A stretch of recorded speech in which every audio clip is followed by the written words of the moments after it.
kaburuji e demgal Pulaar e radio Jawol Saare. Musidɓe tedduɓe heten koɓe radio Jawol Saare on calminama to gonɗen no gonirɗon kala joni meftande men e kabaruji.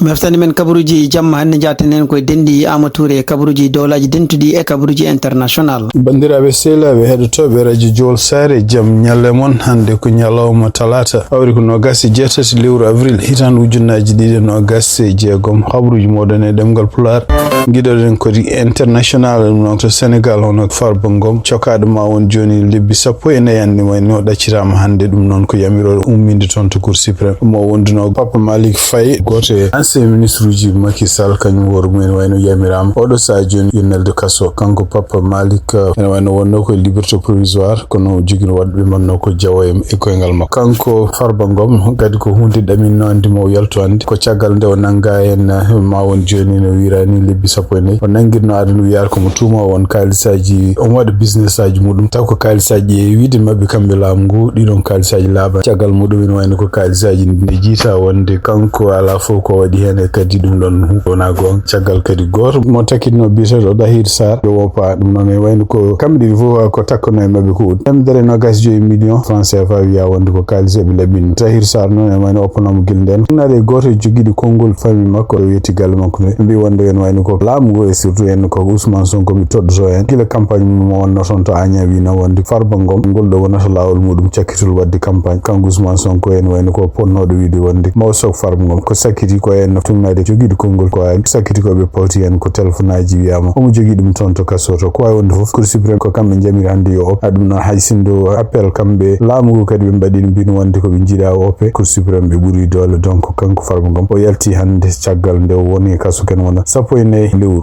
hande toon to Sénégal ñalli assemblée mabɓe national ko poɗodirala ko député ji Pastef e député ji Lundu ko fama en tan ɗum ɗo fof ko waylo ne ɓe jiiɗi wadde code électoral loi mo mbiyata L29 et L30 maître Aissata Tall ko alal ko wi wonde ko oɗo loi waɗɗete ɗo en ko loi mo moƴƴi en saabu ko loi o d'abord ko loi pour neɗɗo goto waɗina loi o kadi ko loi baɗaɗo taw kadi ko murtinde han kadi yimɓe Sénégal na fof caggal nde juge yamiri wonde e cokko walla mbaɗi ko boni kañum en koye mumen cal wayno ko ɗum ɗo ko ɓuuri lerde en kamɓe koɓe kalata ko oɗo loi mbaɗata tan kamɓe député ji Pastef tawde kamɓe jogui majorité toon to assemblée nationale ko pour wallude Ousmane Sonko beele no wona candidat e hitande ujunnaji ɗi nogas jeene kanko Ousmane Sonko noon tumnata hande ko anda ko kaɗɗonoɗo e woteji hitande ujunnaji nayyi Ousmane Sonko nde o takkuno Mamba e Niang ɗini halluji en no en wayno wiya wonde yo addu preuve aji mum o ronki ɗum woni tribunal faye makko kaso o wawanno han kadi wonde candidat tan koye à partir de hitande ujunnaji ɗi e capantati kamɓe député ji Pastef e koyɗe mabɓe ɗeɓe goni e muɗum oɗo sadio en walludem beele kala ko fawno e makko pour haddemo wonde candidat beele ni te ɗum noon ko ɗum woni koɓe doganta waylude ɗeɗo kuule ɗe mbiyata L29 L30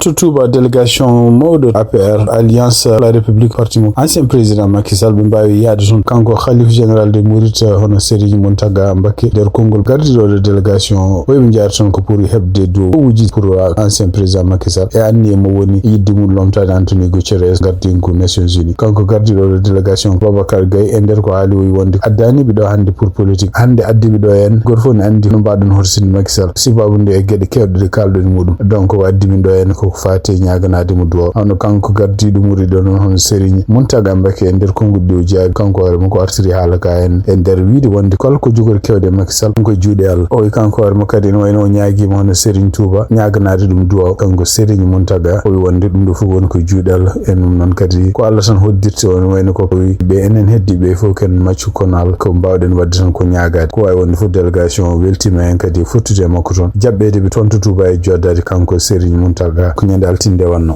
to Mali en baltete caggal nde wat boniyankoɓe ɗiɓe jeeyaɓe groupe wiyeteɗo FLA nde ɓe janni toon Mali e guuri kewɗe région ngaji kewɗi en wayno ko kanko gardo laamu militaire gon toon général Assimi Goïta mo ɗamina wonde ma huccide Malinaɓe hande e télévision ɗum noon ka partir de 20h ene ɗamina kadi hawnaki konngol makko ngol jogori ƴeftude e oɗon saaha ma wawa kadi lernude holko kewi ɗeɗo balɗe tati ɓennuɗe e kadi holto situation holto ɓe jarata oɗo sadio en ko wawi tan wonde kadi ko yiyanoma e ñallawma hen kanko hoore makko toon to Bamako omo wawi kadi jaɓɓade hono ambassadeur mo Russie gonɗo toon ɗum ɗo fof kadi ko gueɗe ɗe ganduɗa hollude wonde ko hawnaki activité ji diplomatique no godi hande ko anda tan oɗo sadio joni tumnade kadi ko yaltata e médiaji kewɗi hono kamɓe waɗi boniyankoɓe ene wayno ko kamɓe ɓuuri jogade oɗo sadio joni dole ene tuma kadi oɗo sadio joni ɗiɗo groupe aji ɓe goni koye rentinde dole mabɓe kadi ɗum noon wadde kadi attaque goɗɗo tumnade konngol gummingol ministre défense konngol ngol ƴefti nyande nogas jagum lewru avril dum dimanche bendo chef d'état-major des armées tonto med général de division Oumar Diarra o haali o wi wonde ko kambe wad boni en ko be jani nokkuji kewdi e wiide makko be jani nokkuji jeedi tumal dido nokkuji jeedi kadi en wayno be gaddi kadi ko otoji mbadi ko kamikaze yimbe yidbe wartaade kanyum ngone otoji pour jana e nokkuji do jidi bonnude ko dum wadi hono kanko Sadio Camara ko yidi otoji ko wari mo kanko jom so yimbe jaawe fami makko tumnade kongol makko kanko chef d'état-major wi wonde ko armée mbadi en wayno odo Sadio nangi ken bura temedi didi neddo taw ko yimbe wad boni en ko be janabe didon groupage en wayno hawna wonto be kefti dole odo Sadio sabu e wiide mabbe wonde e nokkuji kewdi o limten Kidal o limten Gao konan mofti Savare Bamako e kati kono en wayno ko tuma odo Sadio to Gao e to Kidal hawna ko kambe wad boni en ko buri jogade ton no control idi no region aji ko holla non en wayno ko aéroport mabbe haysinde piyande mbadi ton jammanki e nyalawma kam hollama wonde aéroport en odo Sadio ne be beyti hen sécurité ne fewi pour rende dum donc aéroport odo Sadio en rena kambe fama ko forces armées madienne en wayno ko odo Sadio bi ko kambe buri jogade control surtout ton to Bamako e aéroport mudum en nokkuji kewdi kadi be kefti dum e juude beedo wad boni encore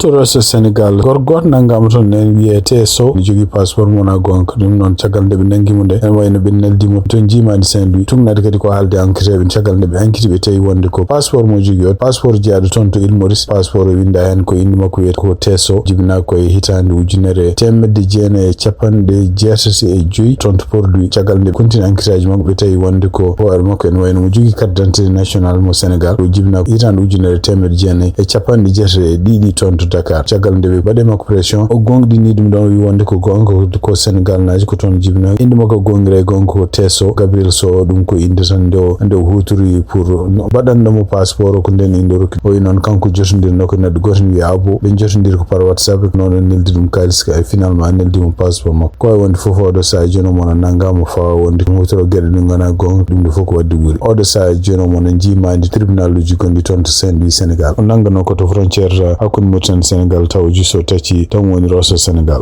khabruji men cekkiti guerre gondo hakun Iran États-Unis e Israël tunade jogidi kongol to armée Iran on ko haali wi wonde ken wayno kambe leydi Iran ngoni haandi ko hare ko situation hari dum non ko sibabunde cirtol gongol ton to musgol continue wonde kanyum woru mum nokku mo ganda do hare do won lele arabe be rendi be ton to Arabie Saoudite en der kongo dibi haali surtout kambe Qatar be wi wonde ko gollo cirtol fotan hutirede kala ko fate en e gede patude en do hare Qatar be dentini wiidi wonde ko nde do hare continue mo boyde ko hunde jogorde wad battande bonde to leydele wonbe ton to gol kanko président mo États-Unis Donald Trump en der kongo di kadi do haali taw jokkindire yimbe jaabe gomu makko sécurité ko waari wi wonde ko do Sadio ngoni ko ƴewtade plan mo ganda kam Iran nabe be neldi tawre ko jungo Pakistan odon plan kadi pour ƴewtade ne won holno badata habe dertini guerre e kadi habe guddita cirtol Hormuz ngol haysinde wonde kala haaluji patude programme nucléaire mo Iran haysinde be dirtina haalumo dum do yeso ton de Israel kam Hezbollah kadi men continue werlindirde bomboji dum non haysinde wonde jabondiral woni en hakkude mabbe pour yobe dejjin jeygo do Sadio ni kambe Israel e kambe Hezbollah en wayno be dejani dum non ngal don jabondiral CSFO bannungal hakkude mabbe sappo e jeedi lewru avril en wayno do Sadio sibabu ne hareji gon ton di wadi ken wona capanne na do may khabruji men ma gartiren to États-Unis tunade kadi ko winda ton to journal Al Jazeera on Donald Trump sondage makko nen beydo toujours bonde tunade e sondage jaltud ko sakiti ko en wayno ko janvier hitan ujunaji no gasjoy guuri américain ci ndokkunomo ko kan Donald Trump ko 47% odo sa handi non e tunade kadi sondage badadi hayti odo nyalomande en wayno ko américain ji jaabi dido sondage ndokki muran kan Donald Trump ko no gasi 10% dum non pour yiwide liggey makko moy dum non kadi ko hunde ne medani yede president mo Amerique ko way wonde fen tuma odo sa joni kanko Donald Trump sibabu ne redo hare wonde hakkunde kambe États-Unis Israel Iran ndu fone jeya e gede de ganduda en ko américain ji nimsiti wotande mo kanko Donald Trump kadi no wayno gede sibabu ndedo hare gurdam américain nyan beydo statut e kadi no wayno ko sécurité nan beydo bonde en tumani hay pelondiral badongal nyande asset bindo est ce que pelondiral ngal wona kambe koy men badi odon complot démocrate en odo sa joni woni républicain be ganduda kambe koy men beltani makko nen biya hawnaki dum do ko hunde fewjande tan bel sonduji makko beydo ko way wonde fo no wayno odo sa joni kanko Donald Trump woni ko miccade en e surtout en kadi tawde lewru novembre nan fando den woti mbadat pour subari sardiyankobe do États-Unis